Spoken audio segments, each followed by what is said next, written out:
I never thought a double shift at the city's most elite rooftop lounge would be the night I lost my dignity and my future to a man with too much money and not enough soul. It was supposed to be a standard Friday night. I was exhausted, balancing heavy trays and nursing textbooks in my head, just trying to survive the last hour of my shift so I could finally pay my tuition. I was smiling for the tips, weaving through a crowd of people who didn't even see me, until I reached his table. Cashin Rourke, the millionaire who thought the world was his playground. Before I could even set down the glass, the cold shock of champagne hit my face, dripping down my skin while he laughed, a cruel, jagged sound that filled the room. My tray hit the floor, and as I stood there shivering and humiliated in front of the city's elite, I realized nobody was coming to help. Until the man in the navy suit at the corner table stood up and began slowly, deliberately, removing his rings. The laughter from Cashin's table was sharp, cutting through the heavy silence of the rooftop lounge like a jagged blade. I stood frozen, the ice-cold champagne soaking into my vest, feeling the collective gaze of the city's elite, 100 eyes watching my humiliation as if it were part of the evening's entertainment. Cashin leaned back, his gray suit wrinkling as he smirked, pointing a trembling finger at the mess he'd made. Then the atmosphere in the room shifted. It wasn't a loud change, but a sudden heavy pressure that made the air feel thin. At the corner table, the man in the navy suit stood up. His movements were not rushed, they were clinical, possessed of a terrifyingly calm precision. Ryu Siani didn't look at the crowd. His eyes, cold and calculating, were fixed entirely on Cashin. Without saying a word, he began to lift his hands. The clink of metal was the only sound in the lounge as he began removing his rings, one by one. It was a deliberate, ritualistic motion that signaled a shift in the natural order of the room. The first silver band hit the linen tablecloth with a soft thud, followed by the second. By the time the third ring was placed down, the smirking millionaire's laughter had died in his throat. Siani moved so fast the eye could barely track it, closing the distance between the tables in a few predatory strides. He didn't shout. He didn't swing. He simply placed a hand on Cashin's shoulder, a gesture that looked almost friendly until I saw Cashin's face turn a ghostly shade of white. "You seem to have forgotten where you are, Cashin," Siani said, his voice quiet but carrying a weight of authority that demanded absolute silence. "And more importantly, you've forgotten how to behave in front of a lady." The pressure Siani applied must have been immense because the millionaire who had just been mocking my existence suddenly collapsed into his chair, his bravado vanishing like smoke. Siani leaned in close, his shadow engulfing the smaller man. "Apologize," he commanded. Cashin stammered, his eyes darting around the room for support that wasn't coming. Under the weight of Siani's stare, the untouchable millionaire crumbled. I'm sorry," Cashin whispered to the floor. Siani didn't look satisfied, he looked disgusted, the way one might look at a bug on their shoe. He turned his attention to me, his expression softening just enough for me to breathe again. "Go to the back, Zurel," he said gently, using my name as if he had known it all along. "You don't need to clean this up, someone else will handle the mess." The heavy, velvet silence that followed Siani's intervention felt more like a burial than a reprieve. I retreated to the staff locker room, my hands shaking so violently I could barely unbutton my champagne-soaked vest. I expected the floor manager, Marcus, to come in with a towel or a word of concern. Instead, he appeared in the doorway with a white envelope and a look of cold indifference. "You're done here, Zurel," he said, not even meeting my eyes. "Marcus, he attacked me," I whispered, the stinging scent of alcohol still clinging to my skin. "You saw what he did, everyone saw it." What I saw was a high-profile donor getting harassed by a waitress who couldn't keep her composure, he snapped, shoving the envelope into my damp palm. "We don't do scenes at the Skyline Lounge. You disturbed the peace of our most valued members. Consider this your final payout." The injustice felt like a physical weight pressing the remaining air out of my lungs. My nursing finals were 3 weeks away, and that job was the only thing keeping the lights on in my apartment. I gathered my textbooks, stuffing them into my bag with numb fingers, and walked toward the service elevator. I didn't expect Cashin Rourke to be waiting by the valet stand.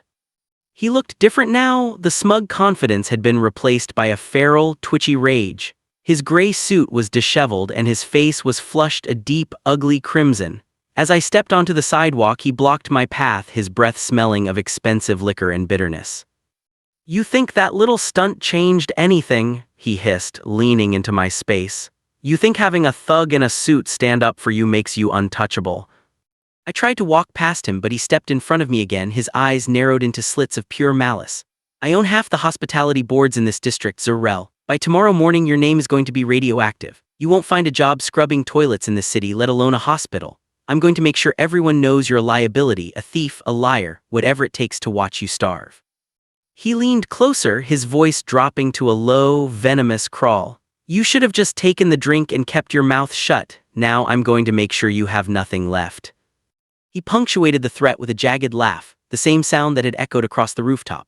As he turned to get into his idling sports car, the city felt suddenly terrifyingly vast and empty. I was blacklisted before I had even begun. I stood on the curb, clutching my bag of books, the weight of his vow settling over me like a shroud. I was a girl with a dream, a textbook, and no way to pay for either, standing in the shadow of a man who had decided to break me. The bus stop was a lonely island of flickering fluorescent light against the damp pavement of the city.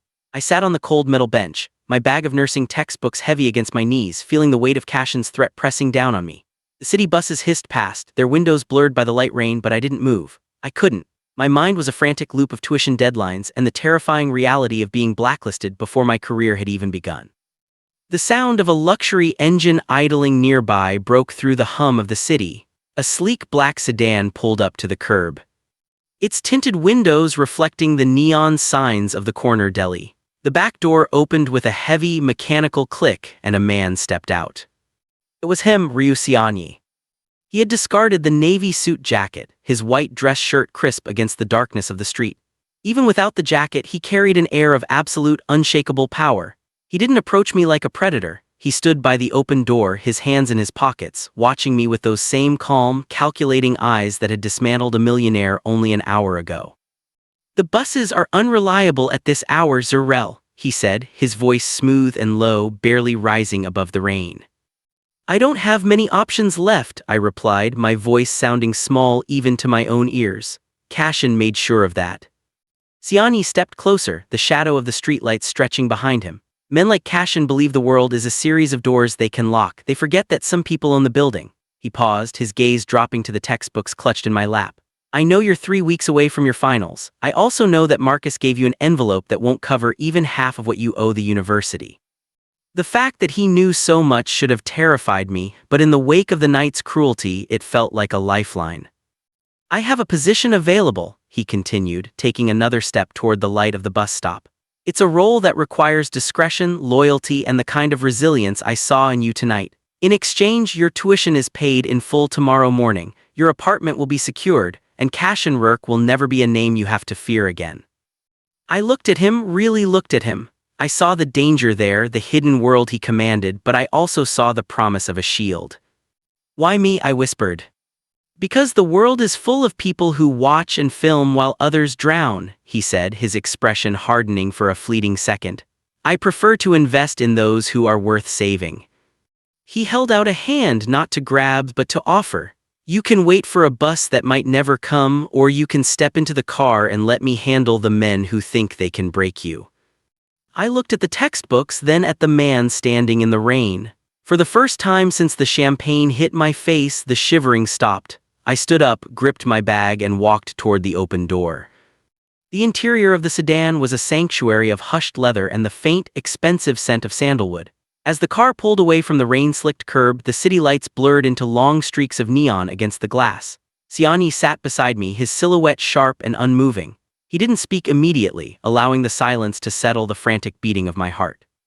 You're wondering about the Mafia labels the tabloids like to use, he said finally, his voice cutting through the silence. He didn't look at me, his gaze fixed on the passing skyline. The stories say I am a man who trades in the shadows. They say I built an empire on fear. I gripped my textbook bag tighter. Are they true? Parts of them, he admitted, a small tired smile ghosting his lips.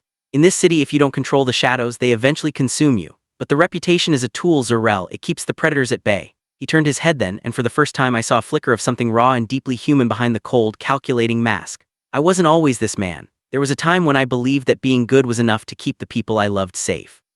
He reached into his breast pocket and pulled out a weathered photograph, handing it to me. It showed a young woman with a bright, infectious smile standing in a field of wildflowers. She looked remarkably like him around the eyes. My sister Hana, he whispered. She was a student just like you, she wanted to be a teacher, she had that same fire, that same refusal to let the world dim her light. His voice grew hollow, the steady cadence faltering for a split second. 10 years ago, a man very much like Cashin Rourke decided she belonged to him. He was wealthy, untouchable, and used to getting what he wanted. When she said no, he didn't just walk away, he destroyed her. Not all at once, but piece by piece, her reputation, her safety, and finally her life. The rain drummed rhythmically against the roof, echoing the heavy thrum of my own pulse. I sat in the back of a courtroom and watched him walk free because his father bought the judge, Siani continued, his hand tightening into a fist.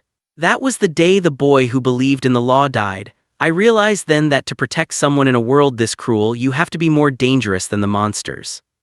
He looked back at the window, the ghost in the suit returning to his features. When I saw you tonight, standing there with the champagne dripping down your face and that look of defiance in your eyes, I saw Hana. I couldn't save her, Zarel, but I can save you. In that moment, the fear I had felt for the Mafia boss shifted. It didn't disappear, but it transformed into a strange, heavy respect. He wasn't just a man of power, he was a man built from the ashes of a tragedy, a guardian forged in the fire of a loss he refused to let happen again. The morning sun felt uncharacteristically cold as I walked toward the university library, my eyes darting toward every gray suit and idling car I passed. Cashin's vow to watch me starve wasn't just a drunken threat, it was a haunting presence that clung to the periphery of my vision. I felt the prickle of a gaze on the back of my neck as I crossed the campus quad, a sensation of being hunted that I couldn't shake. In the rearview mirror of a parked SUV, I caught sight of them, two men in nondescript windbreakers keeping a disciplined distance but mirroring my every turn. They didn't look like students. They had the heavy, restless energy of hired muscle, the fixers Cashin had promised would make my name radioactive. My breath hitched as I realized they weren't just following me. They were closing in, their pace quickening as I reached the secluded path near the nursing annex. I tightened my grip on my bag, my heart hammering against my ribs, when a silver sedan suddenly swerved into the path of my pursuers. The screech of tires was followed by a silence so absolute it felt physical. From the shadows of the campus architecture, 3 men appeared. They didn't wear windbreakers or flash weapons, they wore tailored black overcoats and moved with the same clinical, terrifying grace as Siani. They were the silent shadows he had mentioned, the invisible wall he had placed between me and the world's predators. One of Siani's men stepped directly into the path of Cashin's stalkers. He didn't raise his voice. He simply stood there, a mountain of quiet resolve, and whispered something that made the 2 hired thugs stop dead in their tracks. The arrogance drained from their faces, replaced by a primal sort of recognition. They knew exactly who these shadows represented. Without a single blow being exchanged, Cashin's men turned and retreated, their hurried footsteps fading into the distance. The lead protector turned toward me. He didn't approach, respecting the boundary of my personal space, but he offered a short, respectful nod. He didn't need to speak for me to understand the message, "You are not alone anymore." I stood there for a long moment, my lungs finally expanding with a full breath of air. The blacklisted waitress who was supposed to be hiding in fear was now the most protected woman on campus. As I walked into my clinical lab, I realized that Siani wasn't just paying my tuition, he was patrolling the borders of my life. For the first time, the shadows didn't feel like something to be feared. They felt like a promise kept. The silver sedan didn't take me back to my cramped apartment after my evening lab. Instead, it glided toward the historic district, stopping before a discreet, ivy-covered townhouse that bore no signage. The driver opened the door and I stepped out, finding Siani waiting by the entrance. He wasn't the Korean mafia boss in that moment. He had traded the navy suit for a charcoal sweater, looking less like a specter of the underworld and more like a man seeking a moment of peace. He led me inside to a private dining room bathed in the warm, amber glow of candlelight. The table was set with a simplicity that felt more intimate than the opulence of the rooftop lounge. As we sat, he didn't talk about Cashin, the blacklisting, or the men he had intercepted on campus. He spoke about the architecture of the city and the medical journals he had noticed in the back of his car. "Most people believe that power is a hammer," he said softly, pouring a glass of sparkling water for me. "They think it's only useful for breaking things, for making people smaller so you can feel tall. That is the only power Cashin Rourke understands." He looked around the room, which was filled with rare books and delicate ceramic art, pieces that required careful preservation rather than brute force. But the true test of power is what you choose to protect. It is the ability to create a space where someone else can breathe without fear. That is why I built this life, Zarel. not to rule but to ensure that the people who matter are never at the mercy of the small-minded. For the first time, the heavy tension in my shoulders began to dissolve. I realized that the position he had offered wasn't just about a paycheck or a bodyguard. It was a partnership of values. He was showing me that while he could dismantle a man's life with a single phone call, he preferred the slow, steady work of restoring a woman's future. "You are going to be a doctor one day," he said, his eyes meeting mine with a quiet, unwavering conviction. "You will heal people. That is a form of power far greater than anything I possess. My role is simply to make sure the world stays out of your way while you get there." As the dinner progressed, the fear that had defined my last few days was replaced by a profound sense of clarity. Power didn't have to be a threat, it could be a foundation. Standing in the shadow of Ryu Xianyi, I wasn't being hidden, I was being given the ground I needed to finally stand tall. The fragile peace of the last week shattered on a Tuesday morning when I tried to pay for my final nursing certification fee. The card declined. I tried again, my face heating up as the registrar gave me a sympathetic yet firm look. When I logged into my mobile banking app, the numbers staring back at me were a nightmare, a balance of 0, and a status that read "account frozen pending legal review." Cashin had found a way to strike where it hurt most. He couldn't get past Xianyi's men on campus, so he had gone after the air I breathed, my ability to exist in a world that required a swipe of a card for everything from a subway fare to a stethoscope. A frantic call to the bank's customer service line confirmed my fears. A high-level affidavit of fraud had been filed by one of Rourke's holding companies, claiming the funds in my account were tied to corporate theft. It was a lie, a legal ghost story designed to paralyze me while I was most vulnerable. I was standing on the university steps, the cold wind whipping through my hair when the black sedan pulled up. I didn't even have to look to know it was Xianyi. I got in, my voice trembling as I showed him the screen of my phone. "He's doing it, Xianyi, he's cutting me off, I can't even pay for the bus home." Xianyi took the phone, his eyes scanning the banking notification with a terrifyingly still expression. He didn't look angry, he looked focused, like a grandmaster seeing the final move on a chessboard. He handed the phone back and pulled out his own, dialing a number I didn't recognize.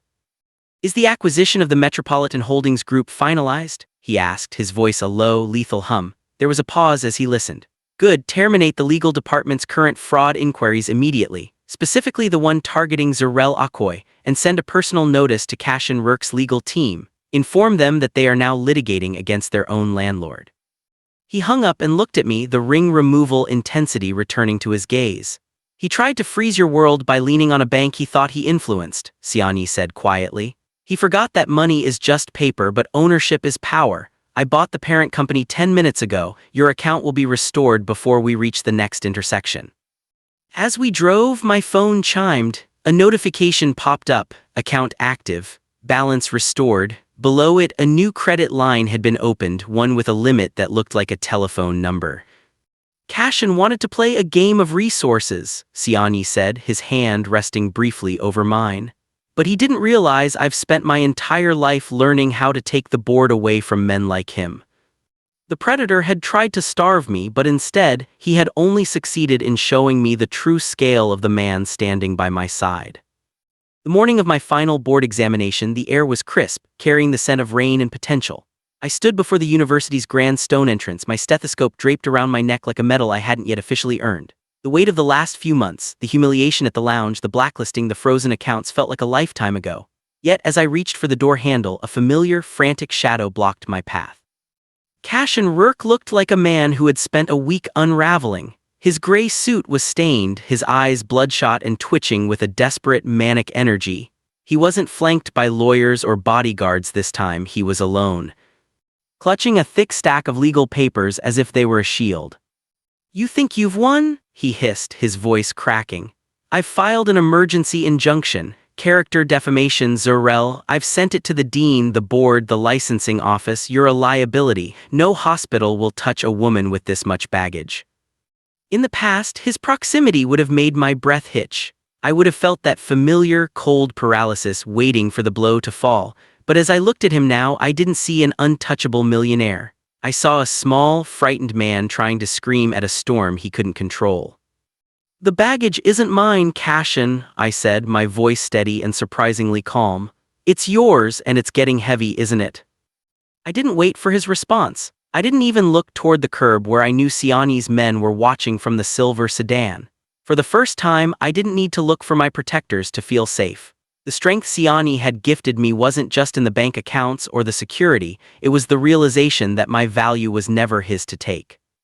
I walked past him, my shoulder brushing his as I moved toward the exam hall. He shouted something behind me, a final, hollow threat about his father's connections, but the words didn't reach me. They were just noise, easily drowned out by the steady, rhythmic beat of my own heart.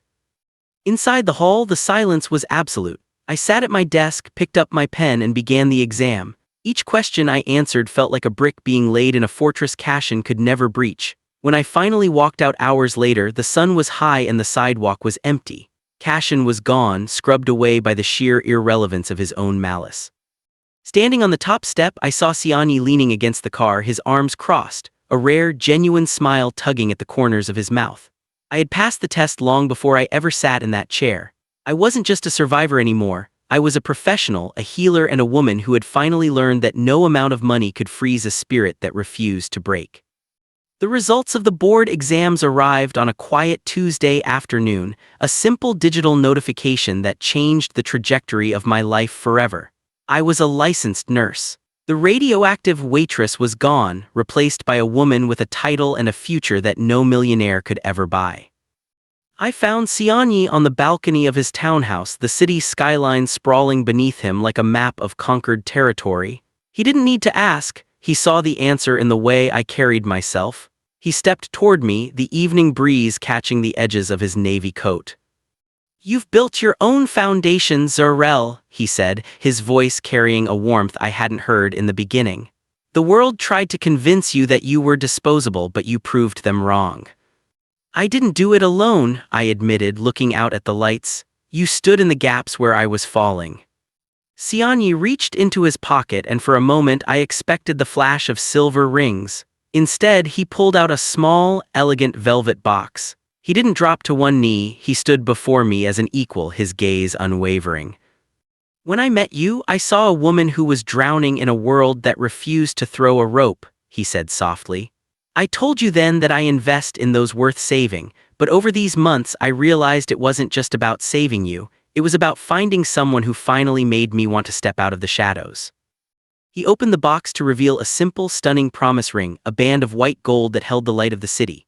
"This isn't a contract and it's not a debt, it's a promise. You are still healing, still starting your career, and I want you to walk that path with your head held high. But I want you to know that as long as I draw breath, no hand will ever be raised against you again. You are my family now, and I always protect my family." I looked at the ring, then at the man who had traded his cold, calculating mask for a promise of consistency. I thought back to the champagne dripping down my face and the sound of Cashin's laughter. That girl was a stranger to me now. As Siani slid the ring onto my finger, the last of the old fear finally evaporated.